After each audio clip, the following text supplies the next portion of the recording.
All right, welcome to our second panel of the weekend. Is it 6 yet? Yeah. Yeah, okay. Oh. So who likes ninjas? Yay. What we're going to do is this panel is largely about the actual history of the ninja. You have historical ninjas, the things they actually did, the things they actually used, as opposed to the pop culture image of the ninja. Naruto. Oh, not just Naruto.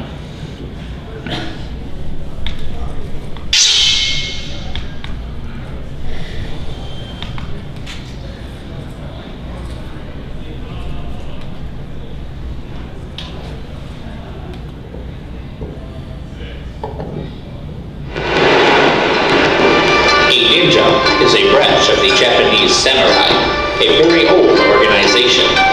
Its origins are hundreds of years old. Much of its history has been lost. Not many ninjas exist today, yet they all possess indomitable fighting skills as a part of ninjutsu. No matter what weapons you use, a ninja will never die. Go ninja, go ninja, go! Go ninja, go ninja, go! Go ninja, go ninja, go!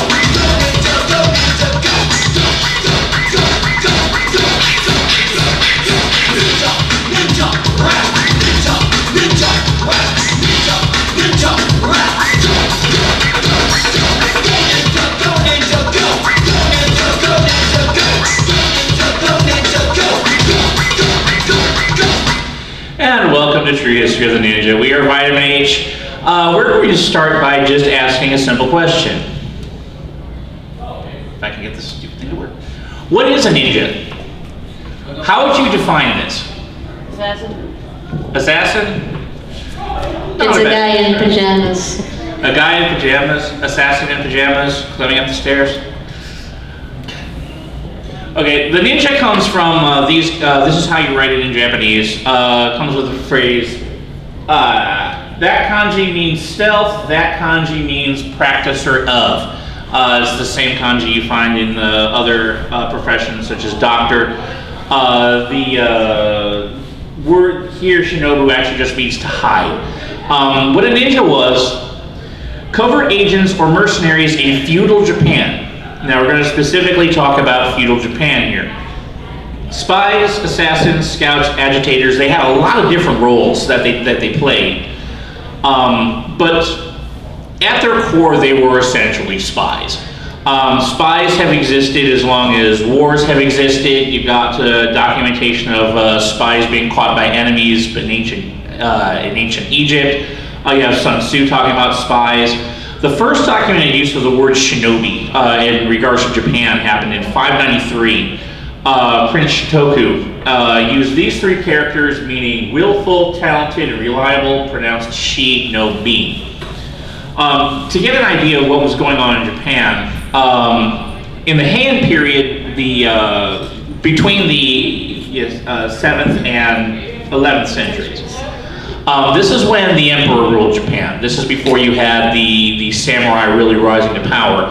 However, at the same time, you had provincial lords who would answer to the emperor, nobility.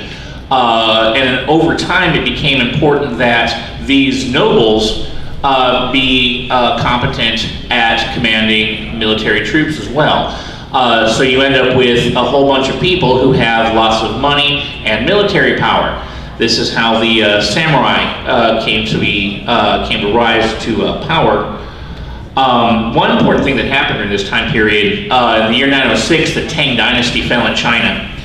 Now, historical Japan has not been much for really taking seriously what other nations and cultures have to offer. But in the year 906, when the Tang Dynasty fell, hundreds of officials, refugees flooded into Japan. No one in the cities wanted any part of these people. So they ended up living in the mountains with The Japanese hermit monks, or warrior monks, who ended up becoming the first to learn new styles of military tactics. And things about medicines and poisons and science. And of course, no one else in the city, the people in the cities who ignored this remained pretty much ignorant of all of this new New new ideas. knowledge and technology. So that comes into play a little bit later. As the samurai grew in power, in the year 1185, the samurai were actually able to take power from the emperor. You have the first shogunate. You have a military leader, member of a samurai family, now commanding full political power over all of Japan at the time. Now, at this time, you also have the rise of what came to be known as Bushido. You have the very, very strict code of conduct that needed to be followed at all times by samurai. However, as I wrote up there, as Bushido came to dominate everything, there rose a demand for those willing to act outside of Bushido. And it all came to a head in the year 1467 when the Sengoku period began. Japan fell apart. All of the noble families of Japan began fighting each other for control over the entire country. It became known as the Warring States period, and this was the golden age of the ninja. You have everyone fighting everyone, and everyone wants to get a leg up over everyone, so everyone wants to hire the ninja. And the center of the ninja universe was here. You have two little provinces deep in the mountains of Japan called Koga and Iga. One thing you want to notice is, even though these are in the mountains and generally pretty inaccessible, you're very, very close to Kyoto, which was the capital at the time. Now, lots and lots and lots of fiction has been written about the rivalry between Iga and Koga, but the truth is they weren't very different. The main difference was that the Koga worked within the Japanese feudal system. They were nominally under the control of a warlord family. They were more involved in the politics of the time, whereas the Iga actually declared independence in the 15th century and stayed de facto independent up until Oda Nobunaga came around. The ranks Genin, Junin, and Chonin were used by the ninja. You have the foot soldier ninja, you have the captain ninja, and you have the general ninja. The Koga did not use the Jonin rank because It was kind of seen as too divisive, right? well, it was like the Rokaku officially were the Jonin. The warlord clan that they served, so they weren't really allowed to use the Jonin rank, so they just had tuning and really, really skilled tuning. And of course, while they were essentially business rivals, open warfare between the Iga and the Koga didn't really happen. It would have been mutually suicidal if they actually started fighting each other. It was not uncommon for Iga and Koga to work together if they had both been hired by the same warlord. Iga and Koga, of course, weren't the only ninja. You had the what the hell were their names? I know a lot of the smaller. The ones that were kicked out of the Iga, and I can't remember their names. I think we mentioned that with one of We the mentioned that historical later. There's a clan that claims to be older than the Iga, but there's no documentation that they actually existed more than 400 years after the Iga had been founded. As far as the ninja go, there are a lot of groups who kind of fabricate a history in order to... And then you also have the Supa and the Rappa, which were the Eastern ninja. They were grouped in they were grouped in at the time as being part of the ninja, but they were really more like mercenaries, and they were typically used as hired thugs.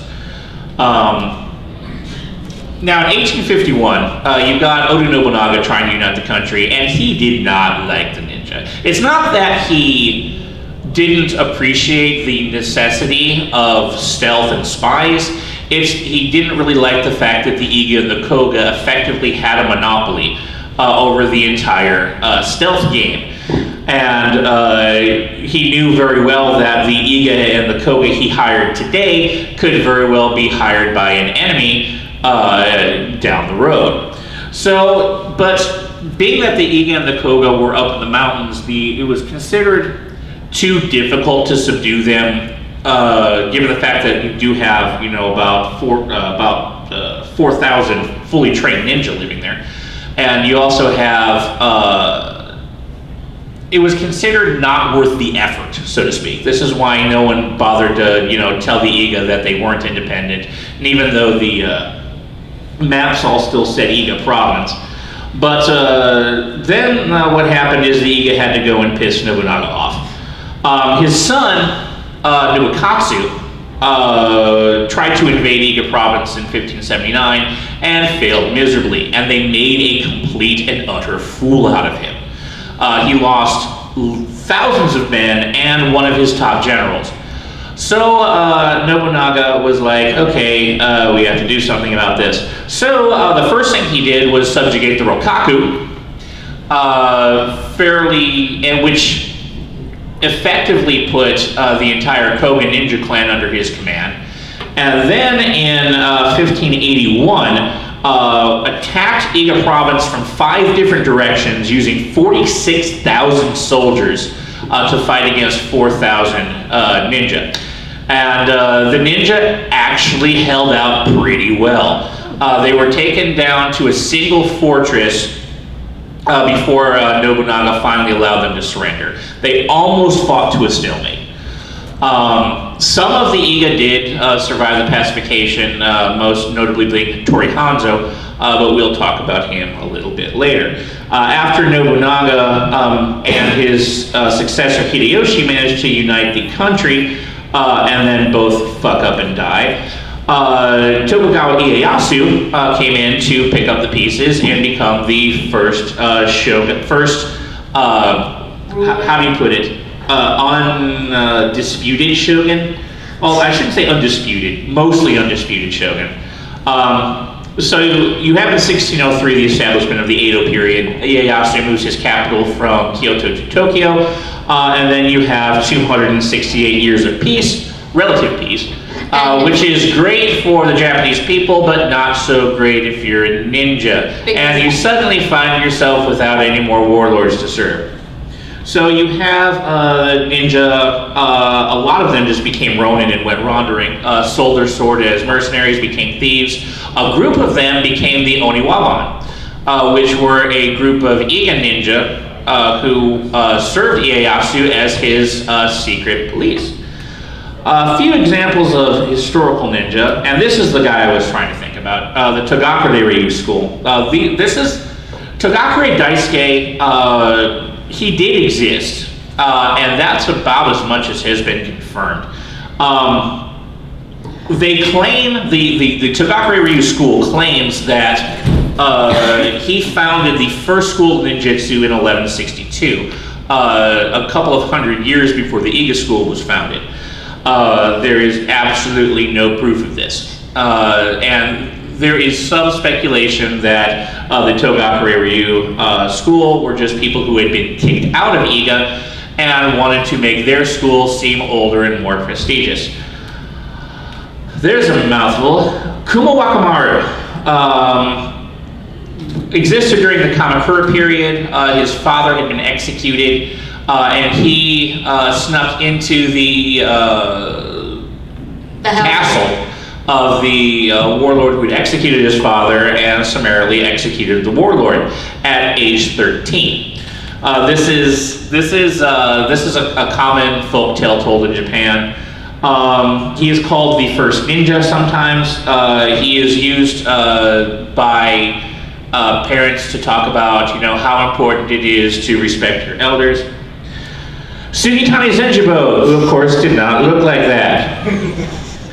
It is not easy to find pictures of many of these people because they were ninja. Sugitani Zenjibo is the guy who managed to shoot Oda Nobunaga. They say he waited in a tree for 3 days, took a sniper rifle, and actually managed to shoot Nobunaga directly in the heart. Unfortunately, Nobunaga's armor absorbed the blast and he survived. Sugitani Zenjibo was then captured, buried up to his neck in sand, and Nobunaga crafted an ingenious little device utilizing sharpened bamboo that slowly cut Sugitani's head off little by little over the course of about 2 days. Mochizuki Chiyome, one of the only kunoichi known about in the historical record, was the leader of a group of female ninja under the command of Takeda Shingen. This is historical fact. Takeda Shingen had command over a squadron of 300 ninja chicks. However, lest you think that Takeda Shingen was a bit progressive for his age, bear in mind that he recruited these chicks largely because they were considered disposable. They were often given the most dangerous missions, and the average lifespan of an Arikimiko was 19. Momochi Tanba was the leader of the Iga. He was instrumental in repelling the first invasion of Nobunaga's son,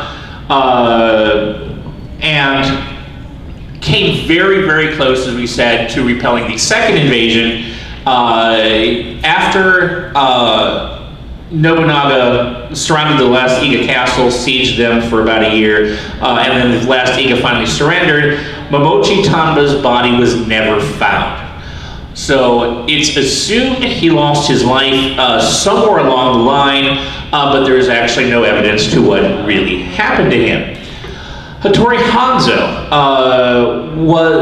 fled from Nobunaga and became employed by Tokugawa Ieyasu, who was then a rival of Nobunaga. They became Ieyasu's personal ninja squad. One of their most notable feats was secreting Tokugawa Ieyasu some 200 miles across very, very mountainous terrain as Ieyasu tried to retreat from a losing battle, and was considered very instrumental in saving the future dictator's life. After Tokugawa rose to power, Hanzo became one of his right-hand men, to the point where he was given, how do we put this? Like a squad. Ceremonial control over the entire eastern half of Tokyo. And to this day, the easternmost point of Tokyo is known as Hanzomon, or Hanzo's Gate. Ishikawa Goemon, the character in Lupin was based off of, he was an Iga ninja who trained under Momochi Tanba. After the Iga pacification wiped out the Iga, Ishikawa escaped and went on a thieving and killing spree. He attempted to assassinate Totomi Hideyoshi, who was Nobunaga's successor, failed and was caught and was dumped into a cauldron of boiling oil. This is actually confirmed as historical fact. There is a Western sailor, right? No, there's a Portuguese missionary who names Ishikawa Goemon by name as the person he just saw executed in a vat of boiling oil. Now, I listed this guy as Yagyu-jubei Mitsuyoshi to distinguish him from Yagyu-jubei Munenori, his father, who is himself a very renowned swordsman. But when someone says the name Yagyu-jubei, this is the guy they're probably talking about. He lived, I want to say, 50 years after the start of the Edo period, and was known as a brash, loud swordsman, constantly getting into fights, constantly trying to one-up people. He actually left his position as retainer to Tokugawa and was allowed to live, which kind of says something. And then he came back 12 years later and said, okay, I want my dad's land and I'll be your retainer again. And Tokugawa took him back. So now the thing about him is his family's school was called Shinkage-ryu. Even though Yagyu-jubei was not a ninja, many of the techniques done by the Shinkage-ryu came to appear in pop culture of the time. And he's often depicted wearing an eye patch. That's kind of his thing. Yagyu-jubei always has an eye patch. But this right here is the only known contemporary drawing of Yagi Jubei, and as you can see, he has both his eyes there. So that may have been later in life, that may have not ever actually happened. Yasuke, also not a ninja, but too interesting not to mention, Yasuke was a black African brought to Japan by a Portuguese or an Italian missionary, wound up being sold to Oda Nobunaga. Nobunaga was just so blown away by the concept of someone with black skin that he ordered this guy stripped and scrubbed because he thought maybe he had been painted with tar. After the black wouldn't come off, Oda Nobunaga actually gave him a title, a sword, a horse, and a place to live. He became the first foreigner, non-Japanese, to be granted a samurai status. After Nobunaga's death, Akechi Mitsuhide, the guy who killed Nobunaga, kind of turned Yasuke loose and threw him into the wild, saying that he wasn't fit to be among men, that he was an animal, which was unfortunate. It's known that he wound up with a Christian missionary at a church somewhere in Japan, but after that, what happened to him is a matter of folktale and myth. Sawamura Jinzaburo, only notable for being the last official use of ninja on record by the Japanese government. He infiltrated the ship of Matthew Perry, who had sailed into Japan and almost single-handedly brought Japan to its knees and ended the Edo period.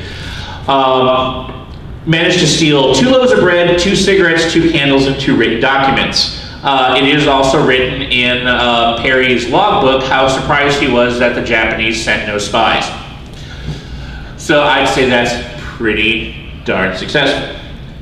There we go. Now, what sort of things did the ninja actually use? Okay, there's all sorts of, myth and folk tale about ninja weapons, ninja gear. But the first thing we have to start off with is the typical outfit that the ninja wore.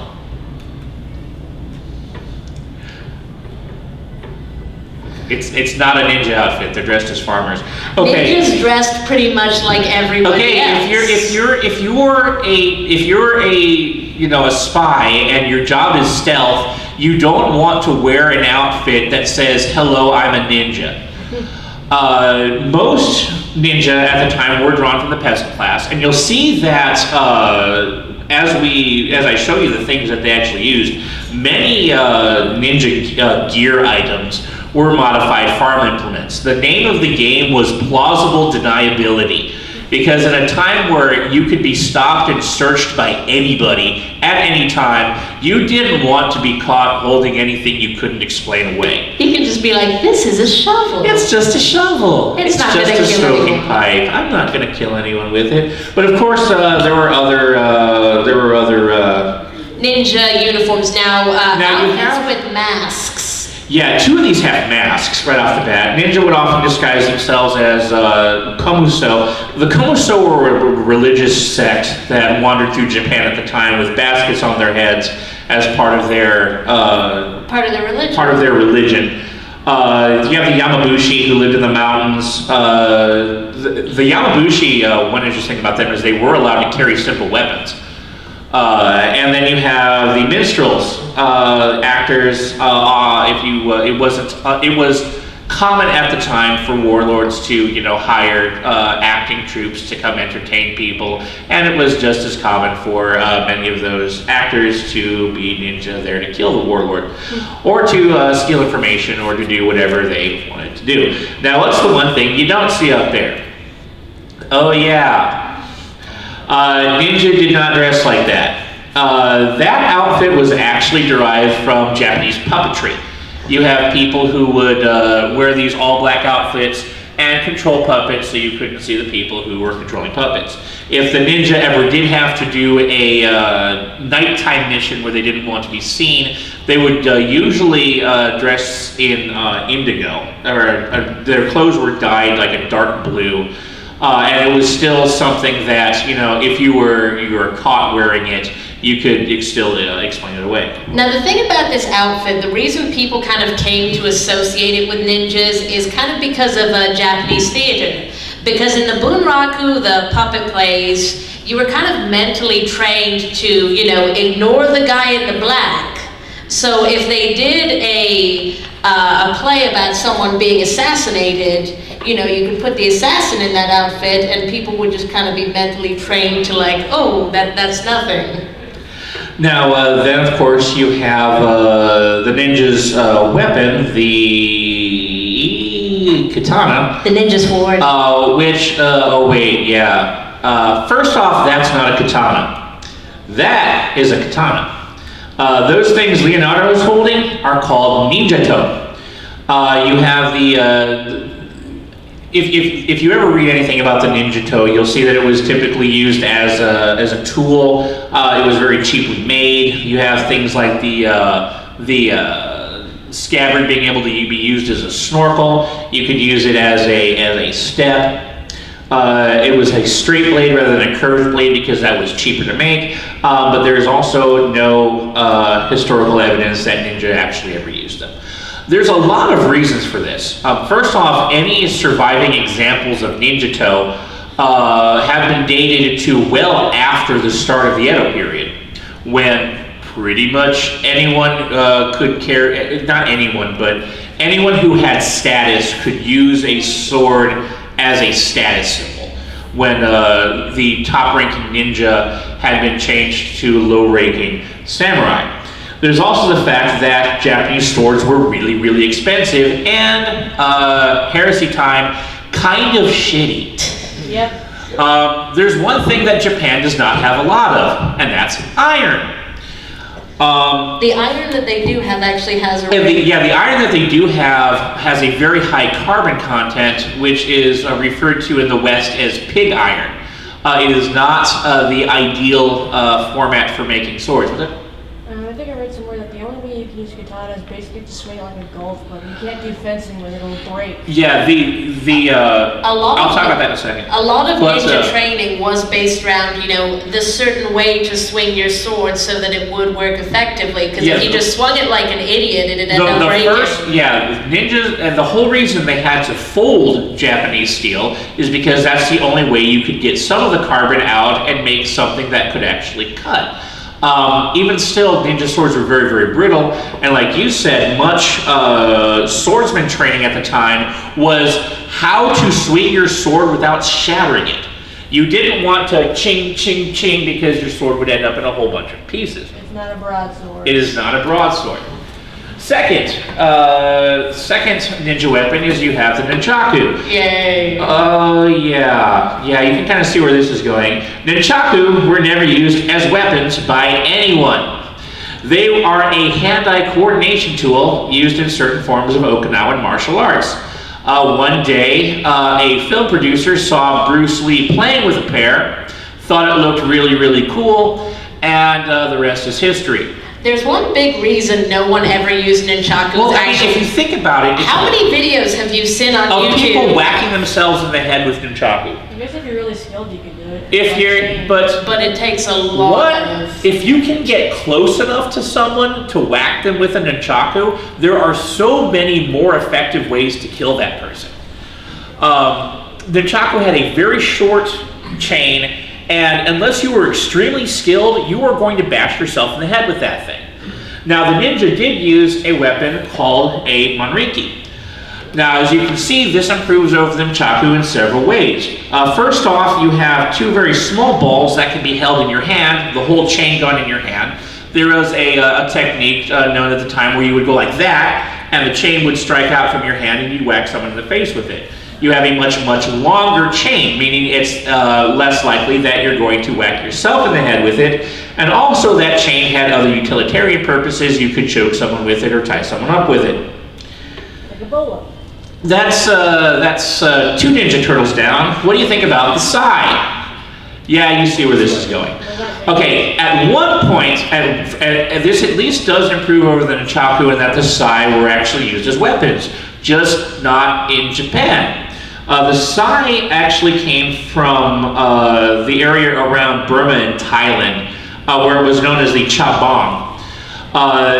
FYI, the little hooks on the side were meant to catch an opponent's swords. So you would not ever put your fingers there the way Raphael holds them. That would be really, really stupid. You'd get your fingers cut off. Also, the sai is not a bladed weapon. It is a bludgeoning weapon, much like a baton. Now, Japan did have something called the jite. The jite improved over the sai. First off, it's longer, so you can whack someone in the head from further away. Second, the sword guard on the side is narrower and notched, meant for catching Japanese swords, which, as I said, were very, very brittle, and you got a sword in that notch, and you could easily crack it in half. Of course, the ninja didn't use those either. The jite were typically used by police, civilian police, after the start of the Edo period, by people who were trying to catch ninja. Alrighty, so now we know all the things ninja did not use. What did they actually use? Well, first of all, you have the humble kunai. The kunai is a modified garden spade. You have shuriken, which were easily hidden. Now, shuriken literally translates to blade hidden in the hand.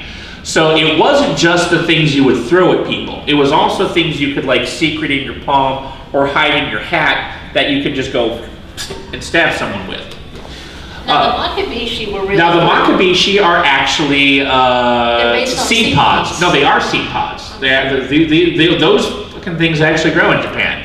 And if you step on one, they hurt like a motherfucker. And no matter which way you drop them, they will point upwards. And if you step on them, that's very, very bad. The fukia, you have the flute, which could be used as a snorkel or as a blowgun. Tekokagi were modified weed pullers. You could, dig through the rice paddies and pull weeds up with those, or you could punch someone in the face with those. Kamas were used to harvest rice, like the sickles, and kill people.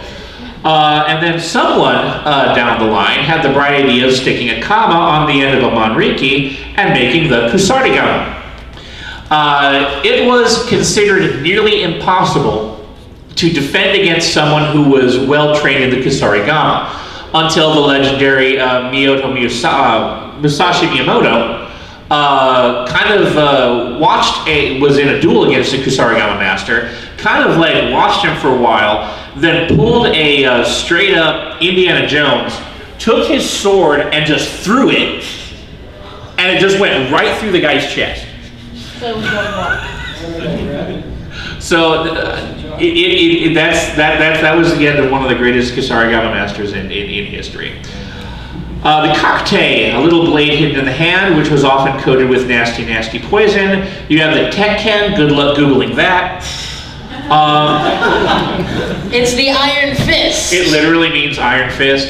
The kanzashi was a weapon used by kunoichi. You have a fortified hairpin, which you could pull out of your hair and jam it into a dude's neck, or jam it into his eye, or jam it into his junk. Given the conditions of the time, it is very, very likely that kunoichi were not the only women known to carry kanzashi.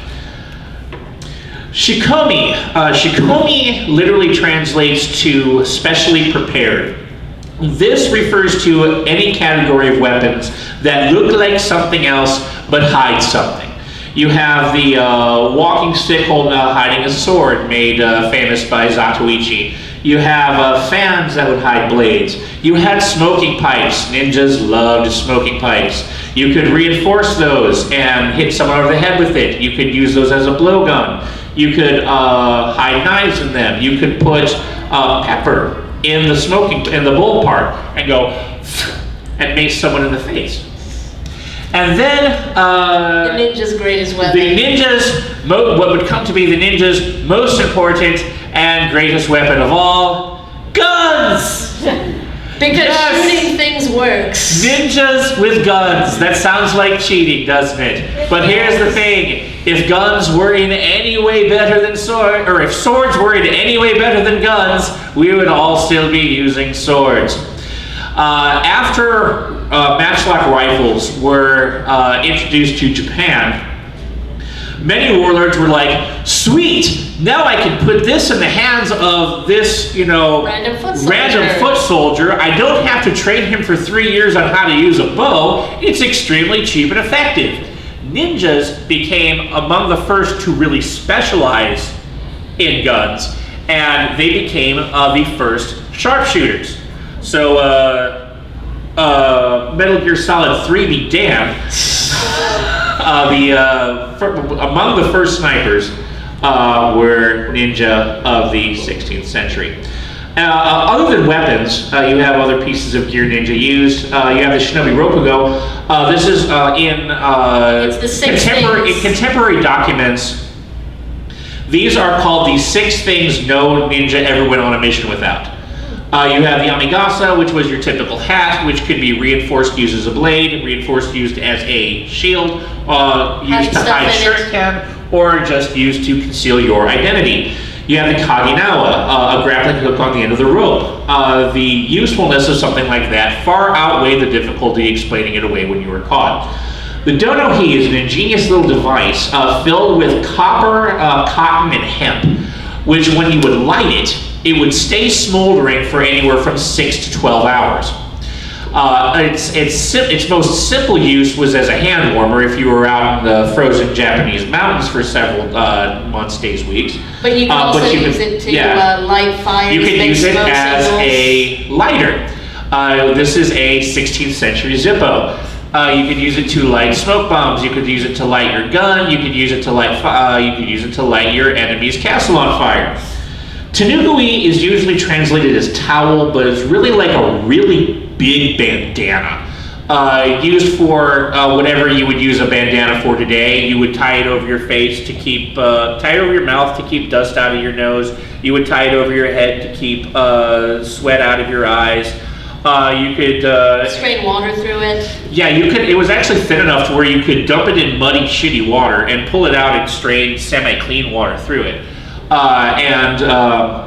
In a pinch, you could also use it to tie someone up or choke somebody.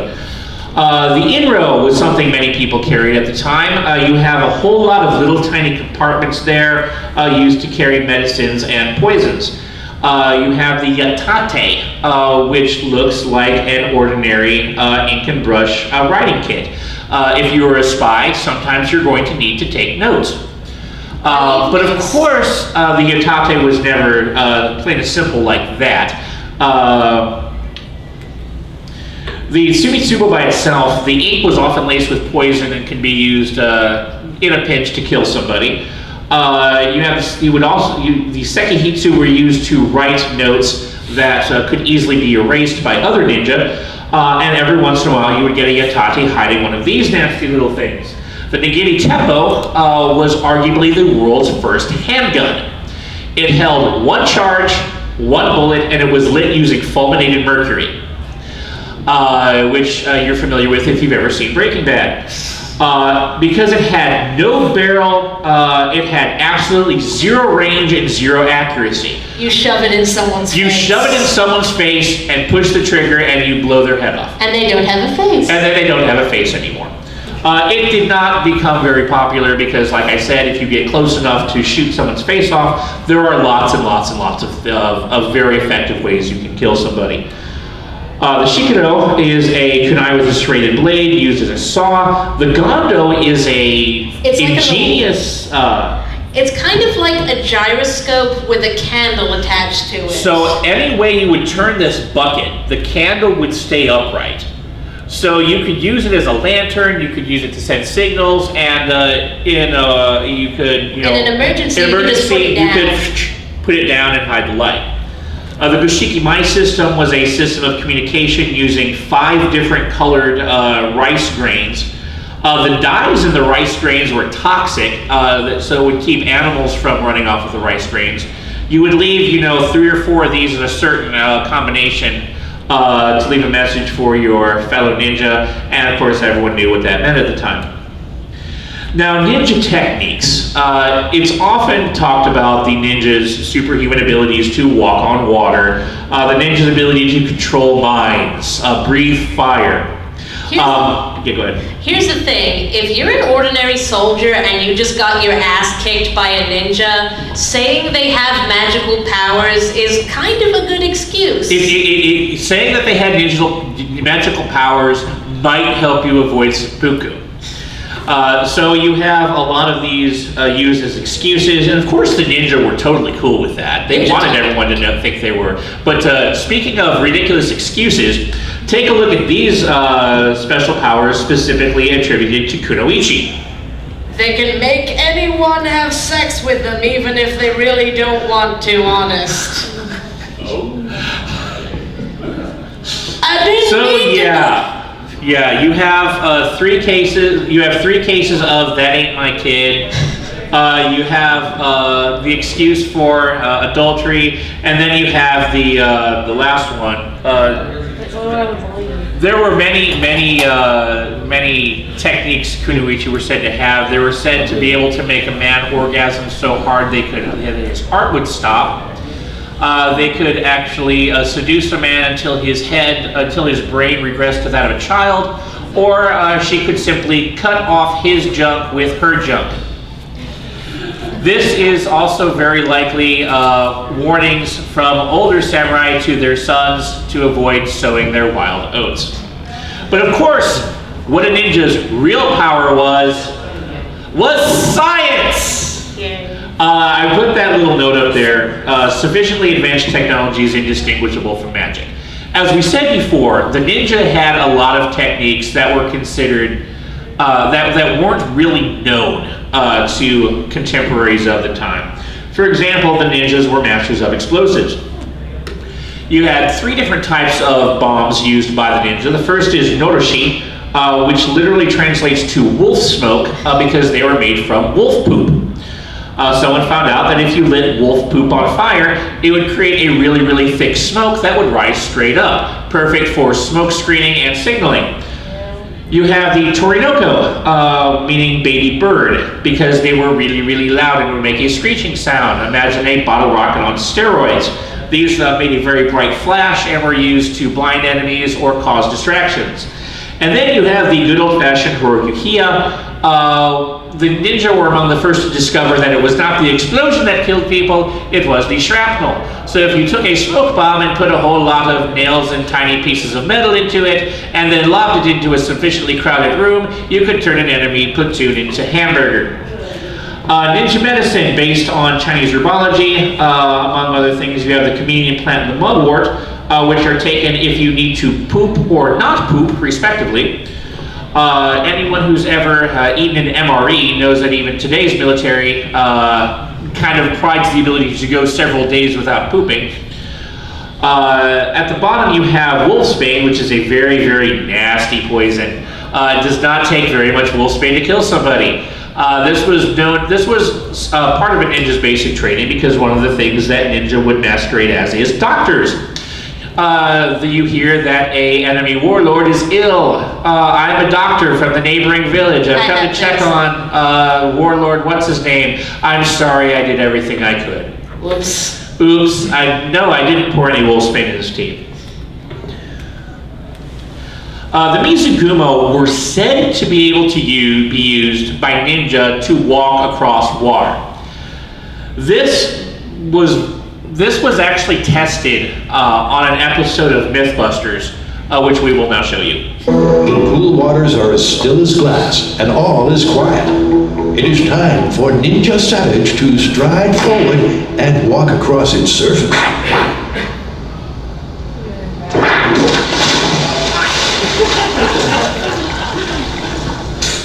The first step seemed kind of promising. To me, it seems like it's all going to be a function of my ability to move my feet crazy fast, like a cartoon, which might be possible. Yeah. Despite his increased momentum, the shoes still weren't able to support Adam's weight, but it was comfortable. I believe that the moment I hit the water, I was sinking in the water. These may have slowed my descent, but that's really the best that can be said for them. Well, it turns out that Mitsugumus were never really intended for walking on water. They were more for like rice paddies or mud flats, and they probably worked okay. Kind of like snowshoes. Exactly. However, ninjas also were not at all above trying to encourage the belief in their supernatural powers. Ah, right, the masters of misinformation. I've heard they would do things like place posts underneath the water as they were escaping a Shogun castle to make it look like they were walking on water. They wanted people to fear their magical powers. Exactly. And of course, ninjas underwent extensive training under every different type of weapon that could be imagined. Hand grip strength so they could hold themselves up. Science and social studies, I wanted to point that out because if you are going to be infiltrating the government, you're going to need to know exactly how nobles are supposed to act. Weight control, the ninja They couldn't be above 140 145 pounds. pounds, I think, was considered the maximum weight limit for a ninja because you wanted to be able to, climb easily and like hold yourself up in corners and things like And that. hang from the ceiling. And hygiene. Ninja ate a very, very low flavor diet and cleaned themselves fastidiously because if someone can smell you, they can find you. The Koga school has scrolls describing the 34 arts. These are all things, you had to show proficiency in every single one of these to be considered a genin. Before you were allowed on any missions to leave training, you had to show that, and you've got all sorts of stuff on there. You've got military strategy, meteorology, you wanted to be able to tell what the weather was going to be. What's body lightning art? That is... That's a type of breathing as well. Yeah, you breathe very deeply and... Like balance your weight out. It's like kind of how to balance your weight. And so you could, hold yourself up in the corners of rooms or... lightening. Okay. Yeah, lightening. Make your body lighter. Not force lightning, not like... Okay. Ninja, now as the Edo period faded, now the Edo period lasted about 250 years, so about 50 years longer than the United States has existed. And over that period of time, a lot of things can change and a lot of things can fade into myth. So by the end of the Edo period, ninja were known as semi-legendary figures. And this all began with the tale of Jiraiya. No, that's better. Jiraiya was a fictional ninja in a novel written in 1806. The toad ninja Jiraiya and his sidekick Tsunade go on a mission to defeat Orochimaru. Sound familiar? Yes, Naruto was about as much based on a real legend as Dragon Ball was. And of course, everyone wanted to write Jiraiya novels. There were 43, dozens of different authors, because you were totally allowed to do that. Meko cards. Who remembers pogs? Meko cards were like ancient pogs. They were very, very thick. And you would take one and throw it on top of your opponent's pile. And if you managed to flip over his cards, you got to keep his cards. And these often featured historical characters.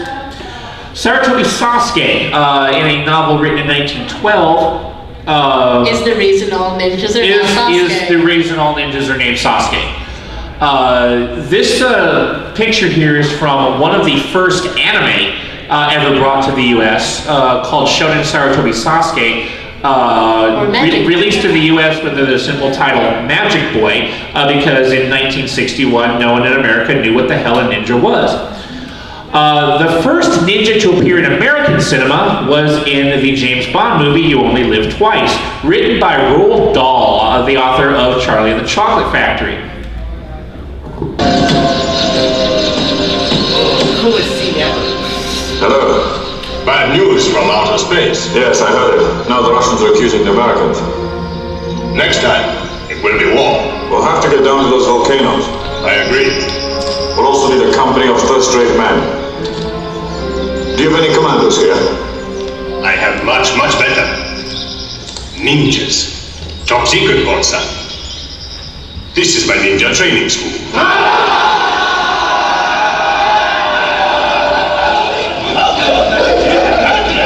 Ninjas? The art of concealment and surprise, Bonsa.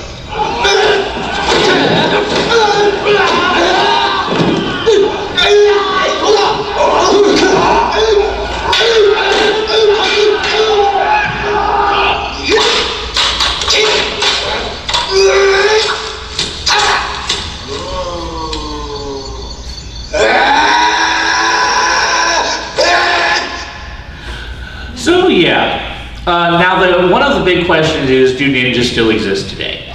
And really, no. There are many people who claim to be ninja. We'll give a quick rundown of those. The last, possibly the most recent person to really have a legitimate claim on the title of Last Ninja was this guy, Fujita Seiko, who was a recognized descendant of the Koga clan, a grandmaster of the Koga school, died in 1966, and specifically said there are no more Koga ninjas. That didn't stop some people. You have this guy, Hasumi Masaaki, who claims to be a master of 3 schools of ninjutsu, claims to know exactly how the ninja did all of their supernatural abilities, but refuses to teach anybody. Yeah. You have this guy, Stephen K. Hayes. You have the token white guy in the presentation. He went to Japan in the 1970s to find real ninja and found Hasumi Masaaki. So now he claims to be a modern ninja. And he'll teach you how to be one. For a low, low price. This guy is a martial arts teacher, Kawakami Junichi, and now he is also a college professor. He's also the director of the Iga Ninja Museum, which still exists in what's now Mie Prefecture. If you ever want to go there and see some cool things about ninja. He has said because of his position as a director, he is officially the 21st Iga School Grandmaster, but he's also said that, I'm not going to pass on that title to an heir, because now we have guns, the internet, and better medicines, and the art of ninjutsu has no place in the modern age. But that doesn't stop it from being really fucking cool. Thank you for staying with us all this time. I hope you learned something. I hope you found this entertaining. We are Vitamin H. We are getting ready to head right over to panel room 1, where we will be doing a panel on how to run a panel. A panel. Thank you. Guys. It's so